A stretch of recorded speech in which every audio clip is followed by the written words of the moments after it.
Chapter 4. And he began again to teach by the seaside. And there was gathered unto him a great multitude, so that he entered into a ship, and sat in the sea, and the whole multitude was by the sea on the land.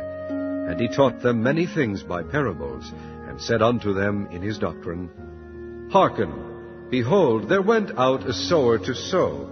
And it came to pass, as he sowed, some fell by the wayside, and the fowls of the air came and devoured it up. And some fell on stony ground, where it had not much earth. And immediately it sprang up, because it had no depth of earth. But when the sun was up, it was scorched, and because it had no root, it withered away. And some fell among thorns, and the thorns grew up and choked it, and it yielded no fruit. And other fell on good ground, and did yield fruit, that sprang up and increased, and brought forth some 30, and some 60, and some 100. And he said unto them, He that hath ears to hear, let him hear. And when he was alone, they that were about him with the 12 asked of him the parable. And he said unto them, Unto you it is given to know the mystery of the kingdom of God, but unto them that are without all these things are done in parables, that seeing they may see and not perceive, and hearing they may hear and not understand, lest at any time they should be converted, and their sins should be forgiven them. And he said unto them, Know ye not this parable? And how then will ye know all parables? The sower soweth the word, and these are they by the wayside where the word is sown, but when they have heard, Satan cometh immediately, and taketh away the word that was sown in their hearts. And these are they likewise which are sown on stony ground, who, when they have heard the word, immediately receive it with gladness, and have no root in themselves, and so endure but for a time. Afterward, when affliction or persecution ariseth for the word's sake, immediately they are offended. And these are they which are sown among thorns, such as hear the word, and the cares of this world, and the deceitfulness of riches, and the lusts of other things entering in, choke the word, and it becometh unfruitful. And these are they which are sown on good ground, such as hear the word, and receive it, and bring forth fruit, some 30-fold, some 60, and some 100. And he said unto them, Is a candle brought to be put under a bushel, or under a bed, and not be set on a candlestick?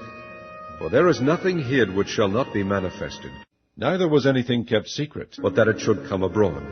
If any man have ears to hear, let him hear. And he said unto them, Take heed what ye hear, with what measure ye mete, it shall be measured to you.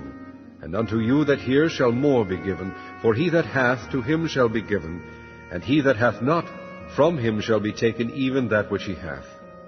And he said, So is the kingdom of God, as if a man should cast seed into the ground, and should sleep, and rise night and day, and the seed should spring and grow up, he knoweth not how. For the earth bringeth forth fruit of herself, first the blade, then the ear, after that the full corn in the ear. But when the fruit is brought forth, immediately he putteth in the sickle, because the harvest is come. And he said, Whereunto shall we liken the kingdom of God? Or with what comparison shall we compare it? It is like a grain of mustard seed, which, when it is sown in the earth, is less than all the seeds that be in the earth.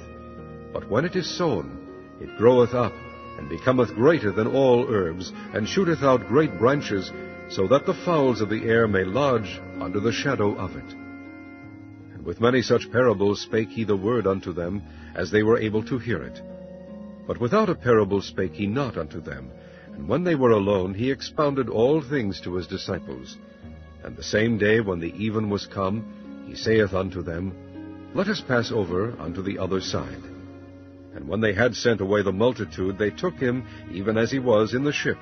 And there were also with him other little ships. And there arose a great storm of wind, and the waves beat into the ship, so that it was now full.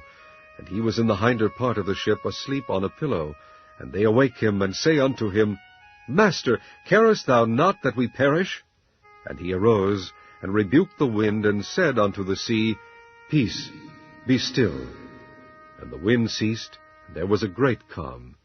And he said unto them, Why are ye so fearful? How is it that ye have no faith? And they feared exceedingly, and said to one another, What manner of man is this, that even the wind and the sea obey him?